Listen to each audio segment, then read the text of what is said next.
રાજકોટ મહાનગરપાલિકાની આરોગ્ય શાખા હેઠળના વિવિધ શહેરી પ્રાથમિક આરોગ્ય કેન્દ્ર ઉપરાંત પીડીઓ અને પેકેજ ખાતે નોંધાતા જે IHIPના આંકડા છે મુજબ જોઈએ તો ગત સપ્તાહે વેક્ટરબોર્ન ડિસીઝ એટલે કે મચ્છરજન્ય કોઈ પણ રોગચાળાના કેસ એટલે કે મેલેરિયા, ચિકનગુનિયા, ડેન્ગ્યુના કોઈ પણ કેસ નોંધાયેલા નથી.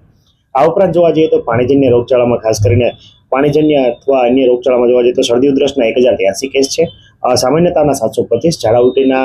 242 કેસ અને સાથે સાથે કમળાના 2 કેસ અલગ વિસ્તારોમાં નોંધાયેલા છે.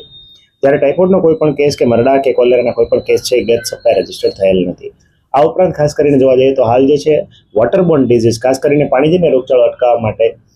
રાજકોટ મહાનગરપાલિકાની આરોગ્ય શાખા દ્વારા સઘન ડ્રાઈવ જે છે કરવામાં આવી છે. એમાં ખાસ કરીને રેસ્યુલર ક્લોરિન ટેસ્ટ એટલે કે છેવાડાના ઘરમાં પાણીની અંદર ક્લોરિનની માત્રા સુનિશ્ચિત થાય એ માટે પગલાં લેવામાં આવી રહ્યા છે. સાથે સાથે વોટર વર્ક્સ ડિપાર્ટમેન્ટ સાથે અને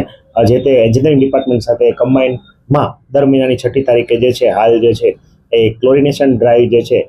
ક્લોરિનેશન એસેસમેન્ટ ડ્રાઈવ જે છે એનું આયોજન કરવામાં આવ્યું છે. ગત સપ્તાહે કુલ 826 જેટલા રેસિડ્યુઅલ ક્લોરિન ટેસ્ટ અલગ અલગ વિસ્તારોમાં કરવામાં આવ્યા હતા અને તમામમાં ક્લોરિનની માત્રા જે છે આપણને પાણીમાં મળી આવેલ છે. એ સારી બાબત કહી શકાય. આ ઉપરાંત ફૂડ ડિપાર્ટમેન્ટ દ્વારા પણ ગત સપ્તાહે પાણીજન્ય રોગચાળો અટકાવવા માટે પાણી ઉપરાંત ખરાબ પેરિસેબલ આઇટમમાંથી બનાવેલી વસ્તુઓ વગેરે બાબતે એક મેગા ડ્રાઈવ જે આનું આયોજન કરવામાં આવ્યું હતું અને આગામી દિવસોમાં આ બધી આ ડ્રાઈવ જે છે એ ચાલુ રહેશે.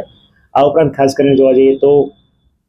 જે છૂટાછવાયા વિસ્તારોમાં જ્યાં અમારે ત્યાં કેસ આવતો હોય ત્યાં કેસનું એકનું ઇન્ડિવિજ્યુઅલ ટ્રેકિંગ અને મેપિંગ કરીને આ તમામ વિગતો જે છે હવે સંકલન સ્વરૂપે ભેગી કરીને પ્રાઇવેટ હોસ્પિટલો પાસેથી પણ ખાસ કરીને કેસ બેઝ તમામ ડિટેલો ભેગી કરીને આપણે આનો એક જીઓ ટેગિંગ કરીને આનો એક આપણે ડેટા તૈયાર કરવાના છે અને જેનું એક મોડ્યુલ તૈયાર થઈ આપણે તમામ જે ડેટા જે છે આપણે કન્સર્ન જે તે ડેપ્યુટી એન્જિનિયર સાથે શેર કરશું, જેથી પાણી પહેલાં જ આપણે પાળ બાંધી શકાય અને કોઈ પણ કન્ટામિનેશન કે ખાસ કરીને પોલ્યુટેડ વોટરની કોઈ પણ ફરિયાદ હોય તો તાત્કાલિક એનું નિરાકરણ લાવી શકાય.